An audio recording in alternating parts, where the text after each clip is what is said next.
Hello बच्चों, मैं राहुल कुमार आप लोगों का पीसीएस ऑनलाइन क्लास के यूट्यूब चैनल पर स्वागत करता हूं। तो बच्चों, आप लोग कैसे? उम्मीद करते हैं कि आप लोग ठीक होंगे और मन लगा के पढ़ रहे होंगे। तो बच्चों, आज हम लोग बात करने वाले हैं, बहुत सारा बच्चों का डिमांड था कि सर मैग्निफिकेशन फार्मूला पे वीडियो बनाइए। तो आज हम मैग्निफिकेशन फार्मूला यानी आवर्धन सूत्र जिसको कहते हैं उस पर वीडियो बना रहे हैं। ठीक है, तो बहुत सारा बच्चों का डिमांड रहने के कारण ये वीडियो हम बना रहे हैं मैग्निफिकेशन फार्मूला पे। ठीक, तो देखिए, मैग्निफिकेशन फार्मूला को समझने से पहले हम लोग समझेंगे मैग्निफिकेशन होता क्या है। ठीक, ये जो है लाइट चैप्टर का पार्ट है। फर्स्ट चैप्टर है 10th क्लास का, या आप लोग 12th क्लास में जाइएगा तो उसका पहला चैप्टर में आता है, पहला चैप्टर आता है लाइट। ठीक, और लाइट का ही पार्ट है मैग्निफिकेशन। ठीक, तो देखिए, मैग्निफिकेशन के बारे में बात करते हैं। मैग्निफिकेशन होता क्या है? सबसे पहले मैग्निफिकेशन के बारे में बात करें तो ये क्या होता है। मैग्निफिकेशन के बारे में बात करें तो ये रेशियो होता है। मैग्निफिकेशन क्या होता है, जिसको जनरली एम से दर्शाते हैं। ठीक है, तो ये क्या होता है, रेशियो होता है, एक अनुपात होता है। और किसका अनुपात होता है? तो मान लीजिए कोई ऑब्जेक्ट है। ठीक है, ये ऑब्जेक्ट है और उसका मान लेते हैं ये इमेज बन रहा है। ये मिरर के सामने एक ऑब्जेक्ट रखें और ये इसका क्या बन रहा है, इमेज बन रहा है। और ऑब्जेक्ट का हाइट को एचओ से दर्शाते हैं जनरली। एचओ मतलब हाइट ऑफ ऑब्जेक्ट, और इमेज के हाइट को क्या से दर्शाते हैं, एचआई से। तो ये हाइट है ऑब्जेक्ट का और ये हाइट है इमेज का। और मैग्निफिकेशन क्या होता है, रेशियो होता है ऑब्जेक्ट के हाइट का, सॉरी इमेज के हाइट का, और ऑब्जेक्ट के हाइट का क्या होता है, रेशियो होता है। मैग्निफिकेशन यदि आप लोग से पूछता है क्या होता है तो बोलिए सकते हैं आप लोग मैग्निफिकेशन के बारे में आराम से क्या बोल सकते हैं कि यह जो होता है अनुपात होता है इमेज के हाइट का और ऑब्जेक्ट के हाइट का। ठीक है, या बोल सकते हैं यह जो रेशियो होता है प्रतिबिंब की ऊंचाई का और वस्तु की ऊंचाई के अनुपात होता है मैग्निफिकेशन। ठीक है, वस्तु की ऊंचाई, सॉरी प्रतिबिंब की ऊंचाई और वस्तु की ऊंचाई के अनुपात को क्या कहते हैं, मैग्निफिकेशन कहते हैं। ठीक, यानी एम बराबर क्या बोल सकते हैं, H I by H O बोल सकते हैं। ठीक, तो मैग्निफिकेशन आप लोग समझ गए, एक सिंपल सा बात है। ठीक, कि ये प्रतिबिंब की ऊंचाई और वस्तु की ऊंचाई का क्या होता है, अनुपात होता है। अब देखिए, कभी कभी पूछता है कि सर यानी एग्जाम में पूछ देता है कि मैग्निफिकेशन का यानी यूनिट क्या होगा, मात्रक क्या होगा। ठीक है, तो मैग्निफिकेशन का कोई यूनिट नहीं होता है। क्यों? क्योंकि ये height of object, sorry height of image और हाइट ऑफ ऑब्जेक्ट का रेशियो है। अब मान लीजिए हाइट ऑफ इमेज 5 सेंटीमीटर और हाइट ऑफ ऑब्जेक्ट 10 सेंटीमीटर है। तो जब यहाँ पे 5 सेंटीमीटर रखेंगे किसके जगह, हाइट ऑफ इमेज के जगह, ऑब्जेक्ट की जगह क्या रखेंगे, 10 सेंटीमीटर। तो सेंटीमीटर से सेंटीमीटर कट गया, तो बताइए कुछ बचा क्या, मेरे पास क्या बचेगा, 1/2 बचेगा, यानी इसको बोल सकते हैं 0.2। बताइए इसके साथ कुछ बचा क्या, इसके साथ कुछ नहीं बचा, क्योंकि ऊपर सेंटीमीटर तो नीचे भी सेंटीमीटर से मात्रा कट जाएगा, ऊपर मीटर तो नीचे भी क्या मीटर कट जाएगा। कुछ बचेगा क्या, नहीं बचेगा। इसलिए आप लोगों को ध्यान में रखना है कि मैग्निफिकेशन का कोई भी क्या होता है, मात्रक नहीं होता है, कोई भी यूनिट नहीं होता है। ठीक, अब जैसे मैग्निफिकेशन फार्मूला पे चलते हैं। ठीक है, मैग्निफिकेशन फार्मूला क्या होता है, तो मैग्निफिकेशन फार्मूला होता है एम बराबर क्या, -v/u। ये जो फार्मूला देख रहे हैं, इस फार्मूला को हम लोग कहते हैं मैग्निफिकेशन फार्मूला कहते हैं। ठीक है, एम बराबर -v/u जो देख रहे हैं आप लोग, इसको क्या कहते हैं, मैग्निफिकेशन फार्मूला कहते हैं। अब देखिए, ये जो u v है, ठीक है, ये जो v है इसको हम लोग कहते हैं इमेज डिस्टेंस, यानी प्रतिबिंब दूरी। क्या कहते हैं इसको, v को इमेज डिस्टेंस कहते हैं। ठीक है, यानी प्रतिबिंब दूरी कह सकते हैं। और u को क्या कहते हैं, ऑब्जेक्ट डिस्टेंस कहते हैं। क्या कहते हैं बताइए, u को ऑब्जेक्ट डिस्टेंस कहते हैं। ठीक, और v को इमेज डिस्टेंस कहते हैं। और ये जो मैग्निफिकेशन फार्मूला, ये किसका रेशियो हो जाएगा, तो इमेज डिस्टेंस और ऑब्जेक्ट डिस्टेंस के रेशियो को हम लोग क्या कर सकते हैं, मैग्निफिकेशन फार्मूला। वही मैग्निफिकेशन बोला जाए क्या होगा, तो आप लोग आराम से बता सकते हैं कि इमेज के हाइट को के अनुपात और ऑब्जेक्ट के हाइट के अनुपात को क्या कहते हैं, मैग्निफिकेशन कहते हैं। ठीक है, अब देखिए, जनरली बोर्ड में जो है डेरिवेशन पूछता है कभी कभी, लेकिन कंपटीटिव बच्चा के लिए डेरिवेशन नहीं आता है, इससे संबंधित क्वेश्चन बनवाएंगे। ठीक है, आप लोगों को फार्मूला ध्यान में रखना है। कंपटीटिव बच्चा जो कंपटीशन का तैयारी कर रहे हैं, ठीक है, उसको आप लोगों को क्या रखना है, फार्मूला ध्यान में रखना है। इससे संबंधित जब क्वेश्चन सोल्व करवाएंगे, या प्रीवियस वीडियो में बहुत सारा क्वेश्चन सोल्व करवा दिए, तो वहां से भी आप लोग क्वेश्चन सोल्व कर सकते हैं। तो कंपटीटिव बच्चा के लिए डेरिवेशन का कोई जरूरत नहीं है, लेकिन बोर्ड के बच्चों के लिए क्या है, डेरिवेशन जरूरत के डेरिवेशन पूछता है, इसलिए उसके लिए बता रहे हैं। ठीक है, कंपटीटिव बच्चा जनरली फार्मूला याद रखिए। ठीक, अब देखिए, एक बात हमेशा ध्यान में रखिए। ठीक, इसको कभी कभी क्या करता है, डेरिवेशन करता है, इसको प्रूफ भी करने करता है। मैग्निफिकेशन फार्मूला को प्रूफ करके बताइए। तो देखिए, प्रूफ करने के लिए आसान सा तरीका है। ठीक, कैसे प्रूफ करेंगे, तो देखिए, एक मिरर ले लेते हैं, जैसे आप लोग को सबको दिख रहा होगा। ये क्या कर लिए, मिरर ले लिए, मान लेते हैं ये एक मिरर ले लिए। कौन सा मिरर है, कॉनकेव मिरर है, सबको पता है। और मिरर के ठीक बीचों बीच एक पॉइंट पाया जाता है, उसको क्या कहते हैं, पोल कहते हैं। और मिरर का एक वक्र यानी सेंटर ऑफ कर्वेचर, जिसको हिंदी में कहते हैं वक्रता केंद्र, और सेंटर ऑफ कर्वेचर और पोल से गुजरने वाला जो रेखा होता है, लाइन होता है, उसको क्या कहते हैं, हम लोग उसको कहते हैं प्रिंसिपल एक्सिस कहते हैं। और पोल और फोकस यानी पोल और सेंटर ऑफ कर्वेचर के बीच एक पॉइंट पाया जाता है, उसको क्या कहते हैं, फोकस कहते हैं। क्या कहते हैं, फोकस। ठीक, अब देखिए ऑब्जेक्ट बनाने का 6 कंडीशन आप लोग जान रहे हैं कॉनकेव मिरर में। तो देखिए 6 कंडीशन जान रहे हैं, तो कोई एक कंडीशन को हम लोग ऑब्जेक्ट यानी इमेज बनाने का 6 कंडीशन आप लोग जान रहे हैं कॉनकेव मिरर में। ठीक, तो हम लोग क्या करेंगे, किसी भी एक कंडीशन पे इमेज बना के इस फॉर्मूला को क्या कर लेंगे, प्रूफ कर लेंगे। तो हम लोग वही सा कंडीशन अपनाएंगे जो हम लोगों के लिए क्या आसान है। तो कंडीशन से संबंधित भी वीडियो बना देंगे, यानी चैप्टर का पूरा वीडियो कंप्लीटली बना देंगे। ठीक है, यदि आप लोगों का डिमांड रहा तो first lesson reflection of light का पूरा वीडियो क्या कर देंगे, बना देंगे, यदि बच्चा चाह। ठीक है, यदि बोला तो बच्चा लोग तो क्या कर देंगे, पूरा चैप्टर कहीं बना देंगे। ठीक, लेकिन मैग्निफिकेशन का बहुत ज्यादा डिमांड आ रहा था, इसलिए से संबंधित बना रहे हैं। ठीक, तो देखिए ऑब्जेक्ट से हम लोग इमेज का फॉर्मेशन कैसे करते हैं, या मिरर के सामने कोई ऑब्जेक्ट कैसे रखते हैं। ठीक है, तो उसके बारे में आप लोग उम्मीद करते हैं कि पढ़ चुके होंगे, यदि नहीं पढ़े हैं तो इससे संबंधित भी वीडियो बना देंगे। ठीक, लेकिन आज समझिए डायरेक्ट, जैसे एक ऑब्जेक्ट लेते हैं, ऑब्जेक्ट को क्या करते हैं हम फोकस और सेंटर ऑफ कर्वेचर के बीच रख दिए। ठीक, तो हम बताते हैं कि जनरली हम लोग के शरीर से क्या होता है कि बहुत सारा रे क्या होता है मिरर पे पड़ता है, और मिरर से रिफ्लेक्ट होकर जहां पे एक दूसरे से मिल जाता है या मिलता हुआ क्या होता है, प्रतीत होता है, वहीं क्या बन जाता है, इमेज बन जाता है। लेकिन जब भी हम लोग कॉपी या बोर्ड में या कलम यानी कहीं भी बनाएंगे हम लोग बोर्ड या कॉपी पे, तो सिर्फ 2 किरण का यूज करके इमेज का क्या करेंगे, फॉर्मेशन करेंगे। ठीक, तो यहाँ भी 2 रे का यूज करेंगे। तो देखिए एक रे को क्या करते हैं, प्रिंसिपल एक्सिस के पैरेलल भेजते हैं। ये प्रॉपर्टी सब है, ये सब आप लोग को बता चुके हैं। ठीक है, एक रे को प्रिंसिपल एक्सिस के क्या करते हैं, पैरेलल भेजते हैं, तो वो कहां से गुजरेगा, तो वो गुजरेगा फोकस। ठीक है, फोकस से इस प्रकार से क्या हो जाएगा, चले जाएगा। ठीक है, अब दूसरा रे के बारे में बात करते हैं। दूसरा रे को क्या करते हैं कि पोल के डायरेक्शन में क्या करते हैं, इंसिडेंट करते हैं। पोल की दिशा में क्या करते हैं, आपतित करते हैं। तो पोल के डायरेक्शन में इंसिडेंट करेंगे तो ये हो जाएगा इंसिडेंट रे, आपतित किरण।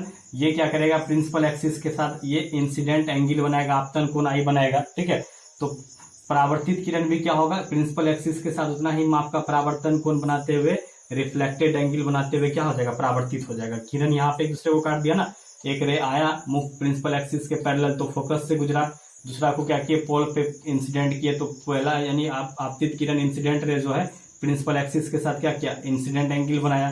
तो रिफ्लेक्टेड रे भी क्या करेगा, प्रिंसिपल एक्सिस के साथ उतना ही माप का क्या बनाएगा, रिफ्लेक्टेड एंगल बनाएगा। ठीक है, और क्या हो जाएगा, रिफ्लेक्टेड हो जाएगा। ठीक, किरण। ठीक, तो देखिए यहाँ पे रे क्या कर दिया, काट दिया, जहां पे काटता है वहीं क्या बनता है, इमेज बनता है। तो मान लेते हैं ये ए बी ऑब्जेक्ट है और इसका इमेज क्या बन रहा है, ए डैश बी डैश बन रहा है। ठीक है, तो देखिए आप लोग जानते हैं, ये देखिए ये दोनों एंगल क्यों बराबर होता है, तो यानी हम लोग जानते हैं रिफ्लेक्शन ऑफ लाइट से हम लोग जानते हैं कि जितना माप इंसिडेंट एंगल का होता है उतना ही माप क्या होता है, रिफ्लेक्टेड एंगल का होता है। इसलिए आई जो है आर के क्या होगा, बराबर होगा। ठीक, यहाँ तक सबको क्लियर होगा, जनरली कोई दिक्कत नहीं होना चाहिए यहाँ तक। अब देखिए ये जो ऑब्जेक्ट है प्रिंसिपल एक्सिस पे सीधे खड़ा है 90 डिग्री पे, तो इमेज भी कैसे खड़ा होगा, 90 डिग्री पे खड़ा होगा। ठीक, अब देखिए यहाँ पे आप लोगों को 2 त्रिभुज नजर आ रहा है। ठीक, एक देखिए एक ए बी पी त्रिभुज नजर आ रहा होगा, देखिए ए बी पी ट्रायंगल नजर आ रहा है ना, ए बी पी 2 ट्रायंगल नजर आ रहा है। तो हम ट्रायंगल क्या करते हैं, ए बी पी लेते हैं, और दूसरा ट्रायंगल आप लोग को नजर आ रहा होगा ए डैश बी डैश ए डैश बी डैश पी, ये दूसरा ट्रायंगल नजर आ रहा होगा, ए डैश बी डैश पी, ये दूसरा ट्रायंगल बराबर नजर आ रहा होगा। ठीक है, तो हम दोनों ट्रायंगल में क्या करेंगे, तुलना करेंगे, triangle A dash B dash P में। ठीक, तो देखिए यहाँ पे हम क्या करेंगे, देखिए हम लोग यहाँ पे सिमिलरिटी यानी इसको हिंदी में बोलते हैं समरूपता यानी सिमिलरिटी के बारे में बात करेंगे।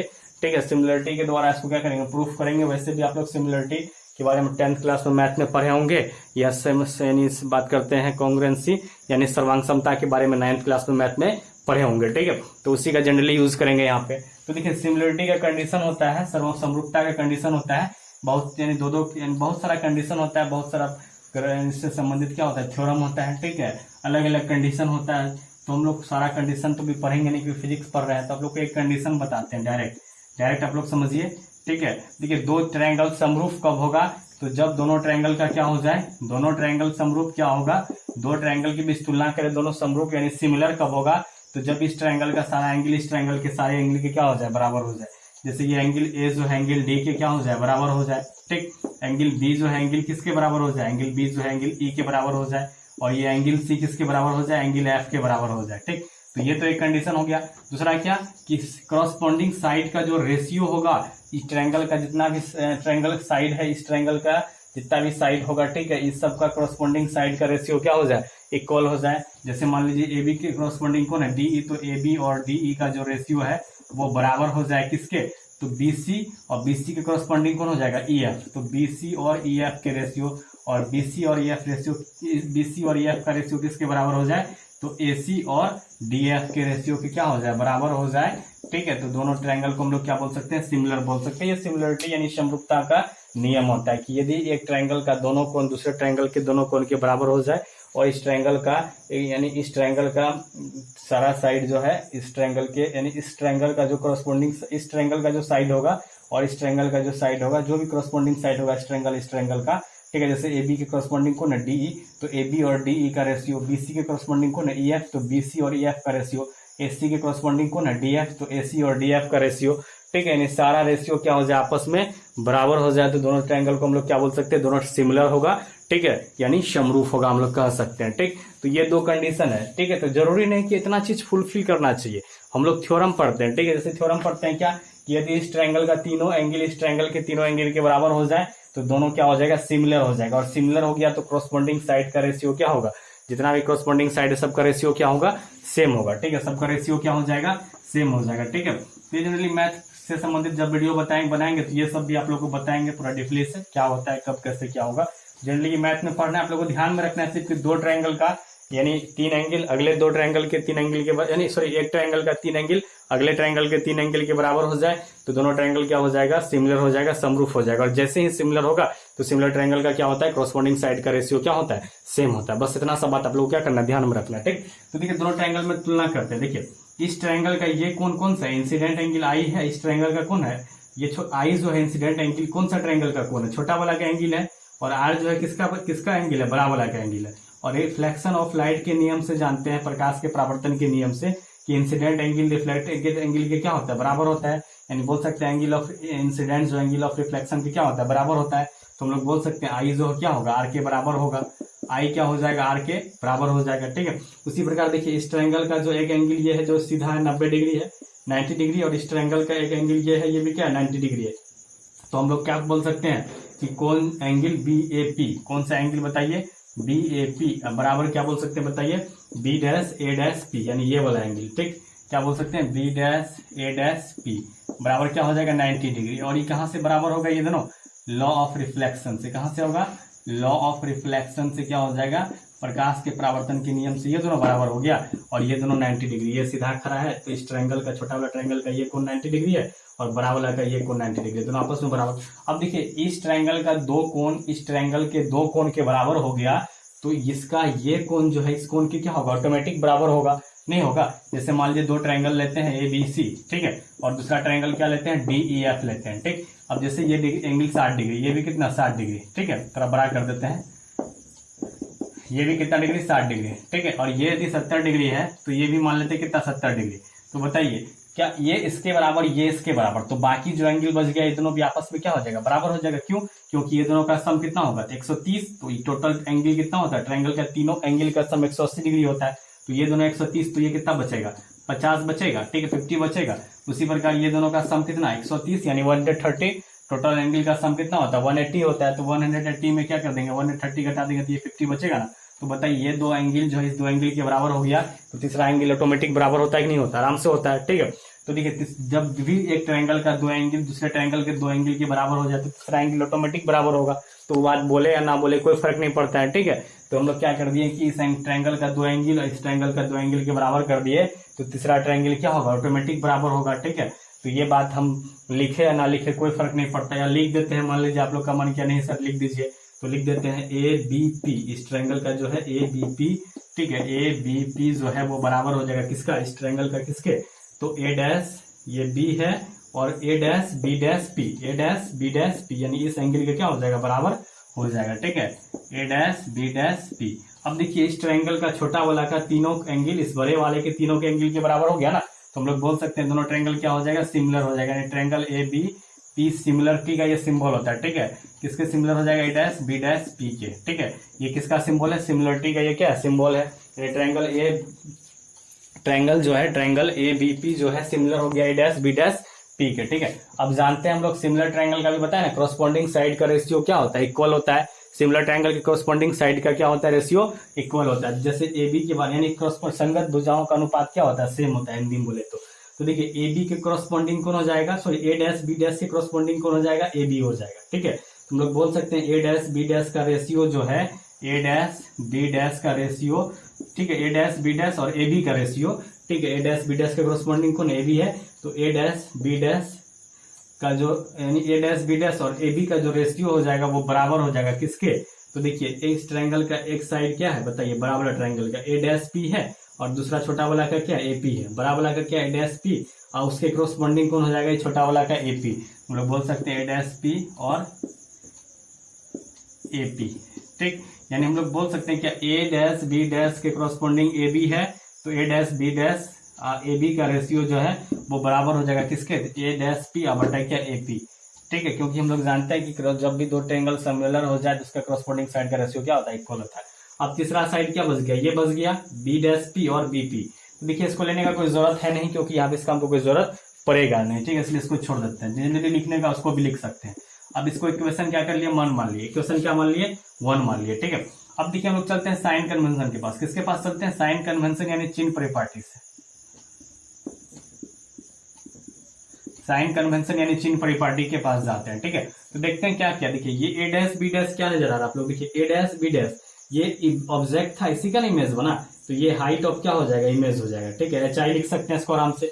अब देखिए ए डैश बी डैश को क्या लिख दिया बताइए, ए डैश बी डैश को हम लोग एच आई लिख दिए। ठीक है, हाइट ऑफ इमेज हो गया। अब बताइए इमेज का हाइट है तो ये प्लस में आएगा माइनस में आएगा। देखिए प्रिंसिपल एक्सिस के नीचे है ना, आप लोग बताएं कि प्रिंसिपल एक्सिस के नीचे जो भी डिस्टेंस मापते हैं वो क्या होता है, नेगेटिव होता है। यहाँ पे हाइट ऑफ इमेज क्या हो जाएगा, नेगेटिव हो जाएगा। ठीक है, उसी प्रकार बात करते हैं ए बी के बारे में। ये क्या हाइट ऑफ ऑब्जेक्ट है, बताइए ये ऑब्जेक्ट है ना ए बी, तो ए बी को क्या बोल सकते हैं, ए बी को हम लोग बोल सकते हैं, बताइए बच्चों क्या बोल सकते हैं, एच ओ बोल सकते हैं, हाइट ऑफ ऑब्जेक्ट। और हाइट ऑफ ऑब्जेक्ट यहाँ देखिए क्या होगा, प्लस होगा, क्योंकि ऑब्जेक्ट को प्रिंसिपल एक्सिस के ऊपर रखें और प्रिंसिपल एक्सिस के ऊपर जो भी दूरी मापते हैं वो क्या होता है, प्लस होता है।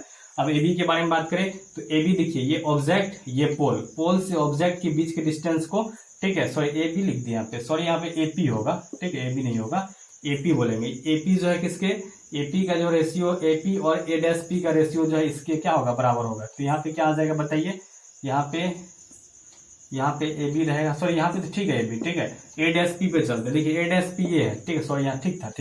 ए डैश पी के बारे में बात करते हैं, ये क्या ए डैश पी है, तो देखिए ये पोल है, ये क्या और इमेज है। ठीक है, ये इमेज है और ये पोल है, इमेज से पोल के बीच की दूरी को क्या कहते हैं, इमेज डिस्टेंस कहते हैं। ठीक है, तो ए डैश पी को क्या बोल सकते हैं बताइए, ए डैश पी को बोल सकते हैं, इमेज डिस्टेंस को भी से दर्शाते हैं, ए डैश पी को भी मान सकते हैं।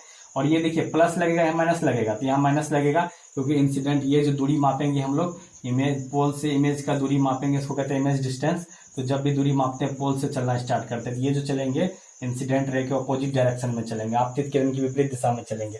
या बोल सकते हैं कि मिरर के बाईं ओर की दूरी क्या होती है, नेगेटिव, और दाईं ओर की दूरी क्या होती है, पॉजिटिव। तो ये बाईं ओर की दूरी है तो ये नेगेटिव हो जाएगा। ठीक है, उसी प्रकार देखिए यहाँ पे क्या बचा, एपी बच गया। देखिए ये ए है ऑब्जेक्ट, ठीक है, और ये पी क्या है, पोल है। तो ऑब्जेक्ट से पोल के बीच की दूरी को ऑब्जेक्ट डिस्टेंस कहते हैं और यू से दर्शाते हैं। किससे दर्शाते हैं, यू से। ठीक है, तो यहाँ पे एपी को क्या बोल सकते हैं, यू बोल सकते हैं। और ये भी क्या होगा, माइनस में होगा, क्यों, क्योंकि मिरर से क्या है, बायां साइड है, मिरर से बायां साइड जो भी दूरी रहता है, जो भी डिस्टेंस रहता है वो माइनस में, और दायां साइड जो भी रहता है प्लस में, किस में आ जाएगा, माइनस में आ जाएगा। ठीक है, अब चलते हैं हम लोग इक्वेशन 1 के पास। किसके पास चलते हैं, समीकरण 1 यानी इक्वेशन 1 से। कहां से बताइए, इक्वेशन 1 से। इक्वेशन 1 बोर्ड पे दिख रहा है ना, हाँ, इक्वेशन 1 के पास चलते हैं। इक्वेशन 1 आखिर क्या कर रहा है, ठीक है, तो देखिए इक्वेशन 1 में सब वैल्यू बैठाते हैं। ए डैश बी डैश का वैल्यू क्या है, minus H I, minus H I है, तो यहाँ क्या बैठ जाएगा, ए डैश बी डैश की जगह माइनस एच आई बैठ जाएगा। ठीक है, और देखिए ए बी के जगह क्या बैठा सकते हैं, एच ओ बैठा सकते हैं, यहाँ एच ओ बैठ जाएगा। अब बराबर क्या हो जाएगा बताइए, ए डैश पी की जगह क्या बैठेगा, माइनस भी बचेगा। ठीक है, और ए पी की जगह क्या बैठेगा, माइनस यू बैठेगा, तो माइनस से माइनस कट गया। अब बताइए H I by H O को जस्ट अभी बताएं, H I by H O जो होता है वो रेशियो होता है किसका, मैग्निफिकेशन का। ठीक है, मैग्निफिकेशन का वैल्यू क्या हो जाएगा, तो H I by H O, यानी H I by H O की जगह मैग्निफिकेशन को एम से दर्शाते हैं, स्मॉल एम से। यहाँ पे हम लोग क्या कर सकते हैं, एम लिख सकते हैं। माइनस तो बाहर अपने रहेगा, अब बराबर क्या हो गया बताइए, वी बाई यू, इसलिए एम बराबर क्या हो जाएगा बताइए, माइनस बराबर किधर चल जाएगा, तो माइनस क्या हो जाएगा, वी बाई यू। तो एम बराबर minus v by u proof हो गया। ऐसे तुम लोग को प्रूफ करना था। उम्मीद करते बच्चों आप लोग यहाँ तक समझ में आ गया होगा। ठीक है, इसको आप लोग लिख लीजिएगा आराम से, वीडियो को पॉज करके जिसको लिखना हो। ठीक, कोई दिक्कत, समझ गए ना ये कहाँ से आया। चलिए ठीक है, अब चलिए एक दो ऑब्जेक्टिव क्वेश्चन बनता है यहाँ से, उसको हम लोग समझते हैं। ठीक है, एक दो ऑब्जेक्टिव क्वेश्चन समझते हैं, बनता है यहाँ से, उसको हम लोग समझते हैं। ठीक है, क्या ऑब्जेक्टिव क्वेश्चन बनता है। जैसे मान लीजिए कभी कभी क्या करता है एग्जाम में पूछ देता है, जैसे मान लीजिए अभी बताया मैग्निफिकेशन क्या होता है, इमेज का और ऑब्जेक्ट के हाइट का क्या होता है, रेशियो होता है। अब देखिए जैसे मान लेते हैं ऑब्जेक्ट क्या है, हमेशा प्रिंसिपल एक्सिस के ऊपर रहता है, तो ऑब्जेक्ट का हाइट हमेशा प्लस में रहेगा। और इमेज क्या होता है, कभी प्रिंसिपल एक्सिस के नीचे बनता है और कभी प्रिंसिपल एक्सिस क्या बनता है, ऊपर भी बनता है, ठीक है। तो यदि ऊपर बन जाए तो इमेज का हाइट किस में रहेगा, बताइए, इमेज का हाइट प्लस में रहेगा। और वही अगर नीचे बन जाए तो इमेज का हाइट किस में रहेगा, माइनस में रहेगा। किस में रहेगा बताइए, माइनस में, ठीक। और ऑब्जेक्ट हमेशा प्रिंसिपल एक्सिस के ऊपर रहता है, इसलिए ऑब्जेक्ट का हाइट क्या लेते हैं, प्लस लेते हैं। इमेज क्या होता है, प्रिंसिपल एक्सिस के ऊपर भी बन सकता है या नीचे भी बनता है। तो ऊपर बनेगा तो इमेज का हाइट क्या होगा, बताइए, इमेज का हाइट क्या होगा, प्लस में रहेगा, नीचे बनेगा तो माइनस में रहेगा। और एक बात आप लोग जानते हैं, ठीक है, यहाँ देखिए ऑब्जेक्ट भी ऊपर है, इमेज भी क्या ऊपर है।